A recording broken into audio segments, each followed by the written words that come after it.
Là, les murs qu'on voit devant, là, ce sont les parements de... Donc ici, le gros mur là, avec le mortier un petit peu rose, Oui, c'est un morceau du rempart de l'époque romaine qui date 3e ou 4e siècle après Jésus-Christ en fait.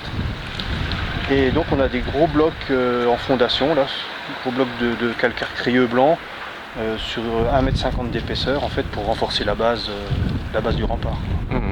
d'accord. Donc là on est sur la portion, sur le mur sud du rempart, à l'angle sud-ouest de la ville. Voilà. Et vous avez la tour de l'horloge qui est une tour, à la base c'est une tour romaine en fait qui a été reprise à l'époque médiévale et moderne.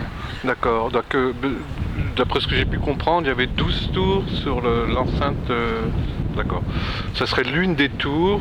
Alors il en reste, hein, il y en a d'autres en ville qui sont conservées, soit dans des cours intérieures, sinon près des quais vous avez 2 tours en fait qui marquent les angles du rempart. D'accord.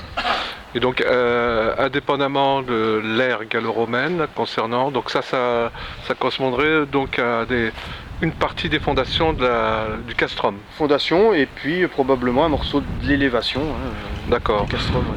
Et alors concernant, puisqu'au niveau des archives, on parle de bibliothèque, de prison des femmes. Alors on a donc le mur du castrum là qu'on a devant nous, il a été réutilisé en partie pour clôturer la cour de la prison des femmes. D'accord. Côté nord. Et puis les autres, la cour, donc il y avait 2 autres murs en fait qu'on a retrouvés dans le sondage, dans un autre sondage en fait, des murs plus petits. D'accord. Et qu'est-ce que, en fait, l'objet, c'était de mettre en lumière justement des aspects gallo-romains et du palais comtal, de la résidence comtale. Alors l'objectif des sondages archéologiques, c'était d'évaluer le potentiel archéologique des vestiges qu'on pouvait avoir sur la place. Oui. Dans le cadre des futurs aménagements avec les espaces arborés et la fontaine en fait.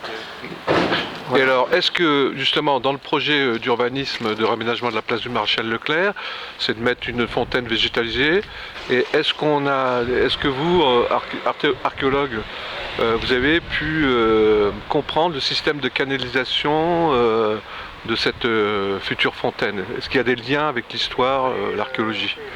Ah ben non, puisque la fontaine c'est un truc à part, ils vont construire une fontaine au milieu Et alors comment va se passer les captations d'eau? Parce que là... Ah ben ils vont amener de l'eau, mais du coup c'est tout l'enjeu des sondages, c'est de localiser les vestiges, de déterminer leur état de conservation, s'ils sont bien conservés, leur époque, si c'est intéressant pour l'histoire de la ville.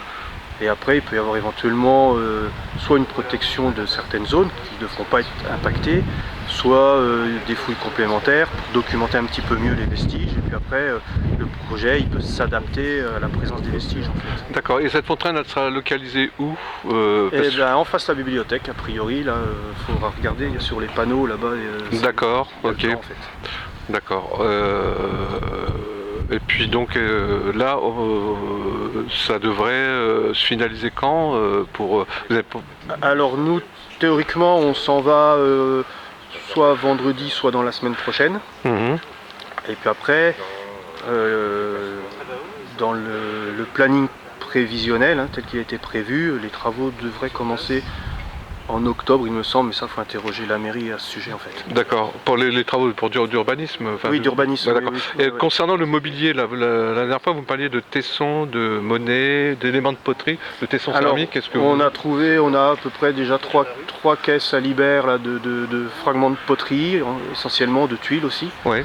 Donc ça va être étudié, donc nous on va l'emmener dans nos bureaux à Dijon. Oui. C'est étudié par divers spécialistes et puis moi je suis tenu de rendre un rapport qui est accessible au public en fait.